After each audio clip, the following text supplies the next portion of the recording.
2026 বিশ্বকাপে ব্রাজিলের হতাশাজনক বিদায়ের পর জাতীয় দল থেকে অবসরের ঘোষণা দিয়েছেন নেইমার। তার এই ঘোষণার মাধ্যমে শেষ হলো ব্রাজিল ফুটবলের একটি স্মরণীয় অধ্যায়। চলুন জেনে নেওয়া যাক। 2026 বিশ্বকাপের শেষ 16 ম্যাচে নরওয়ের কাছে 2-1 গোলে হেরে টুর্নামেন্ট থেকে বিদায় নেয় 5 বারের বিশ্ব চ্যাম্পিয়ন ব্রাজিল। ম্যাচ শেষে আবেগপ্লুত নেইমার দলের হয়ে তার পথ চলা এখানেই শেষ। পরে বিভিন্ন আন্তর্জাতিক গণমাধ্যমের খবর অনুযায়ী নেইমার স্পষ্টভাবে নিশ্চিত করেছেন যে তিনি আর ব্রাজিল জাতীয় দলের হয়ে খেলবেন না। বিশ্বকাপ শেষ হওয়ার পর তিনি নিজের আন্তর্জাতিক ক্যারিয়ারের ইতি টানার সিদ্ধান্ত নিয়েছেন। মাত্র 18 বছর বয়সে ব্রাজিলের জার্সিতে অভিষেক হয়েছিল নেইমারের। এরপর প্রায় 1.5 দশকের বেশি সময় ধরে তিনি ছিলেন সেলেসাওদের সবচেয়ে বড় তারকা। জাতীয় দলের হয়ে 130টিরও বেশি ম্যাচ খেলে 80টি গোল করেন, যা তাকে ব্রাজিলের ইতিহাসে সর্বোচ্চ গোলদাতার আসনে বসিয়েছে। পাশাপাশি অসংখ্য অ্যাসিস্ট করে দলের সাফল্যে গুরুত্বপূর্ণ ভূমিকা রাখেন। যদিও ক্লাব ফুটবলে তিনি অসংখ্য শিরোপা জিতেছেন, জাতীয় দলের হয়ে বিশ্বকাপ জয়ের স্বপ্ন পূরণ হয়নি।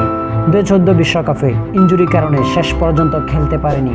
2018 ও 2022 বিশ্বকাপে হতাশার সঙ্গে হয়েছিল। শেষ সুযোগ হিসেবে দেখা যাচ্ছিল 2026 বিশ্বকাপে, কিন্তু সেখানে শেষ 16 বাধা পেরোতে পারেনি ব্রাজিল। নেইমারের বিদায়ে ব্রাজিল ফুটবলে শুরু হতে যাচ্ছে নতুন এক অধ্যায়। এখন তরুণ ফুটবলারদের উপরই দায়িত্ব থাকবে দলকে আবার বিশ্বসেরার আসনে বসিয়ে ফিরিয়ে আনার। কোচ কার্লো আনচেলত্তির জন্য এটি হবে বড় একটি চ্যালেঞ্জ।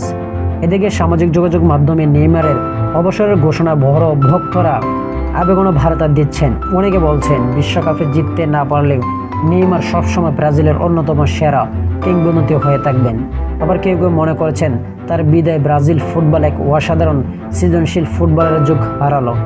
সবকিছু মিলে নেইমার এই সিদ্ধান্ত শুধু একটি অবসর নয়, বরং ব্রাজিল ফুটবলের ইতিহাসে একটি যুগের সমাপ্তি।